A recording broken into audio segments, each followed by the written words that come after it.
درود پاک کب کب کہاں کہاں اور کیسے کیسے کام آتا ہے. ایک بہت ہی خوبصورت واقعہ، بڑا ایمان افروز واقعہ ہے جو میں آپ کے سامنے پیش کرتا ہوں. ایک دوست نے اپنے ایک دوسرے دوست کو قرض دیا، اور جب اس نے قرض دیا تو وہ قرض ایک بڑی اماؤنٹ تھی، 3000 دینار. وہ ٹائم آ گیا جب اس ٹائم وہ قرض لینے کے لیے اپنے دوست کے پاس گیا کہ بھائی مجھے میرے پیسے واپس دو. تو اس نے کہا کہ پیسے تو نہیں ہے میرے پاس، میں کولیپس ہو گیا ہوں، بزنس اب میرا ختم ہو گیا ہے، میں تمہاری رقم نہیں دے سکتا. اس نے ایک اور ٹائم دیا، اب اتنے وقت دنوں کے بعد میں دے دوں گا. وہ ٹائم بھی گزر گیا، اور جب وہ ٹائم بھی گزر گیا تو اس کے بعد اس دوست نے کہا کہ اب تو پیسے دے دو بھائی، میرا ٹائم پورا ہو گیا ہے. پھر نہ دے سکا ٹائم. آخر کار معاملہ جو ہے وہ کورٹ میں چلا گیا، قاضی کے پاس چلا گیا. اب قاضی نے جس کو پیسے دینے تھے اس کو بلایا اور کہا کہ بھائی آپ کو اس کے پیسے دینے ہیں؟ کہتا ہے ہاں پیسے تو دینے ہیں. تو کہا پھر دیتے کیوں نہیں ہو؟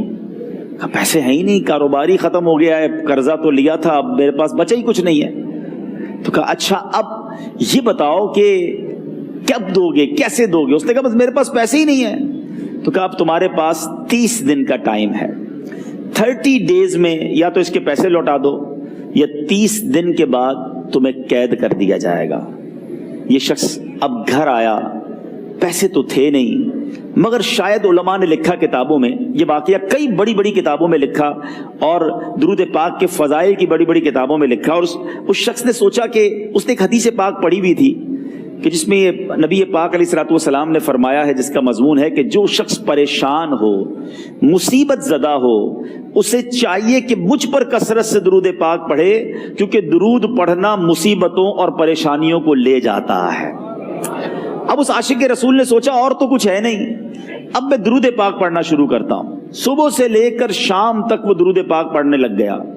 27 دن گزر گئے، only 3 days left.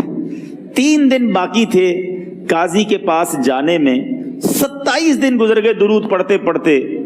جب 28ویں رات آئی تو آنکھیں تو بند ہوئیں، مگر خواب میں اسے ایک آواز آئی، گھبراؤ نہیں، تمہارا قرضہ ادا کر دیا جائے گا، تمہارا مسئلہ سالو ہو جائے گا.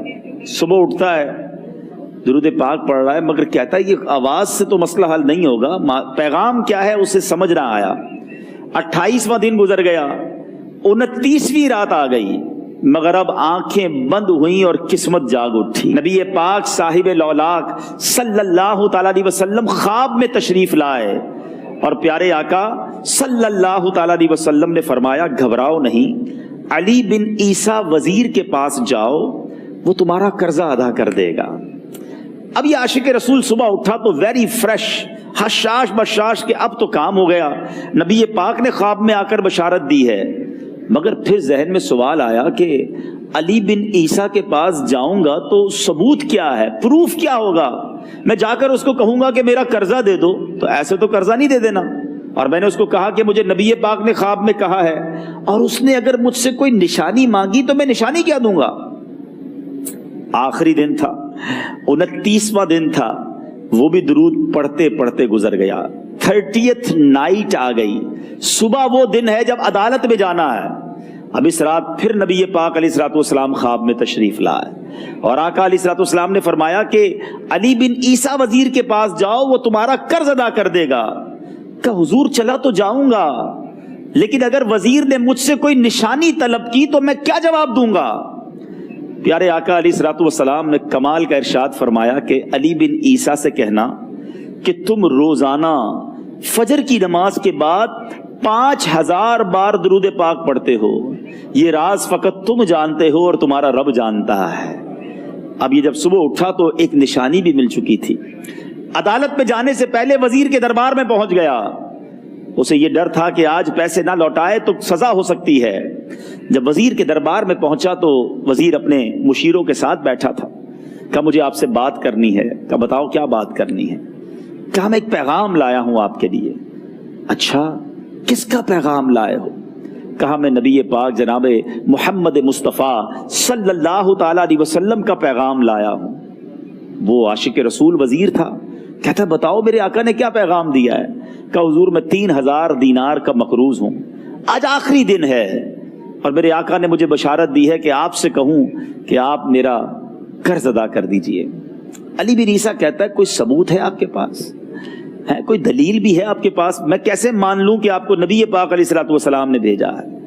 عاشق رسول کہتا ہے خالی ہاتھ نہیں آیا، میرے آقا نے مجھے دلیل بھی عطا فرمائی ہے، مجھے ایک ایویڈنس بھی دیا ہے، اور پروف یہ ہے حضور کہ آپ روزانہ صبح فجر کی نماز کے بعد نبی پاک صلی اللہ تعالی علیہ وسلم کی بارگاہ میں درود و سلام کا نذرانہ پیش کرتے ہیں۔ جب تک 5000 کا عدد پورا نہیں ہوتا آپ اس وقت تک کسی اور سے بات نہیں کرتے، اور اے وزیر صاحب یہ راز صرف آپ کو پتا ہے اور آپ کا رب جانتا ہے۔ اللہ اکبر، وہ وزیر تو جس کو کہے نا جھوم اٹھا، ایسا عاشق رسول وزیر تھا جو روزانہ صبح 5000 درود پڑھتا ہو، اس کی تو عید ہو گئی نا۔ وہ کہتا ہے مرحبا یا رسول اللہ، میرے آقا نے میرے درود قبول کر لیے، اس سے بڑھ کر میرے لیے سعادت کیا ہوگی۔ اب یہ وزیر اپنی سیٹ سے اٹھتا ہے، اپنے کمرے میں جاتا ہے، تھوڑی دیر بعد واپس آ کر اس عاشق رسول کے ہاتھ میں 3000 دینار رکھ کر کہتا ہے حضور پہلے 3000 دینار تو نبی پاک کا حکم کی میں ادب سے بجا لاتا ہوں، میرے آقا نے جو حکم فرمایا یہ 3000 دینار آپ کو پیش کرتا ہوں۔ حضور ایک اور 3000 دینار لیجئے، میرے گھر آپ آئے، اتنی اچھی خبر سنائی، آپ نے قدم رنجا فرمایا، یہ 3000 اس کا نذرانہ ہے، اور ایسا کیجئے 3000 اور لیجئے، اس سے اپنے بچوں کے لیے کچھ چھوٹا موٹا کام شروع کیجئے، اور ایک وعدہ کر کے جائیے آج کے بعد زندگی میں آپ کو جب بھی کوئی کام پڑے میں آپ کا بھائی ہوں، مجھے یہ خدمت کا موقع دیجئے گا۔ اللہ اکبر، وہ مقروض جو ایک رات پہلے 3000 دینار کا مقروض تھا، ہو سکتا ہے اس کے بیک آف مائنڈ یہ بھی چل رہا ہو کہ اب شاید کل میں نے جیل میں جا کر، عدالت میں جا کر گرفتاری دے کر جیل میں جانا ہے، مگر اب 9000 دینار ہاتھ میں ہیں۔ عاشق رسول جھومتا ہوا نبی پاک کی یاد میں گھومتا ہوا اب عدالت میں پہنچا۔ عدالت میں everybody expecting over there کہ آج اس نے آنا ہے اور آ کر کہنا یہی ہے کہ پیسے تو نہیں ہیں، گرفتار کر لو، مگر جا کر اس عاشق رسول نے 3000 دینار جج صاحب کے ہاتھ میں رکھ دیے۔ قاضی کہتا ہے پہلے تو یہ بتاؤ پیسے آئے کدھر سے؟ تم تو کہتے تھے غریب ہوں، تم تو کہتے تھے کاروبار نہیں ہے، ایک مہینے میں اتنی بڑی رقم کا انتظام کیسے ہو گیا؟ سبحان اللہ، اس عاشق رسول نے گویا زبان حال سے یہ کہا ہوگا کہ یہ تو کرم ہے ان کا، ورنہ مجھ میں تو ایسی بات نہیں، اتنا دیا سرکار نے مجھ کو، اتنی میری اوقات نہیں۔ اس نے وہ پورا واقعہ بھری عدالت میں سنا دیا۔ اللہ اکبر، میرے پیارے اسلامی بھائیوں ذرا سوچو پہلے زمانے میں کیسے عاشقان رسول ہوا کرتے تھے۔ وہ جج، وہ قاضی بھی کیسا سرکار علیہ الصلوۃ والسلام کا عاشق تھا۔ اپنی سیٹ سے اٹھتا ہے، بھرے دربار میں، بھری عدالت میں، وہ اپنے چیمبر میں، اپنے کمرے میں جاتا ہے، اور تھوڑی دیر بعد واپس آ کر اس کے ہاتھ میں بھی 3000 دینار ہیں، اور وہ 3000 دینار جو ہے وہ اس عاشق رسول کے ہاتھ میں رکھتا ہے کہ سارا ثواب علی بن عیسیٰ کیسے لے جائے، میں بھی تو نبی پاک کا غلام ہوں، میں تمہارا قرضہ میں ادا کرتا ہوں۔ اچھا، اب ایک اور عجیب سینیریو یہ بن گیا کہ جس نے کیس کیا تھا، جس نے دعویٰ کیا تھا، وہ بھی یہ سارا منظر دیکھ رہا تھا۔ کہتا ہے جج صاحب ذرا رکیے، میں بھی اپنے آقا کا امتی ہوں، اور ایک کام کیجئے، قلم کاغذ منگوائیے، اس عاشق رسول کا قرضہ ہی میں معاف کر دیتا ہوں۔ اچھا، اب عاشق رسول نے وہ واپس 3000 دینار جو جج صاحب نے دیے تھے وہ واپس جج صاحب کو دیے کہ حضور یہ پیسے آپ ہی رکھ لیں، قرضہ ہی معاف ہو گیا، اب آپ کے پیسے کا میں نے کیا کرنا ہے؟ جج صاحب کہتے ہیں جو پیسے نبی پاک کے نام پر نکالے ہیں اب مجھے واپس نہیں چاہیے، یہ بھی تم اپنے ساتھ لے جاؤ۔ اللہ اکبر، میرے میٹھے اسلامی بھائیوں، وہ عاشق رسول ایک رات پہلے 3000 دینار کا مقروض ہے، اب 12000 دینار لے کر گھر کو واپس جا رہا ہے۔ اس ایک واقعے کے اندر جو ہم سب کے لیے درس ہے، جو ہم سب کے لیے پیغام ہے، شاعر لکھتے ہیں نا، دکھوں نے تم کو جو گھیرا ہو تو درود پڑھو،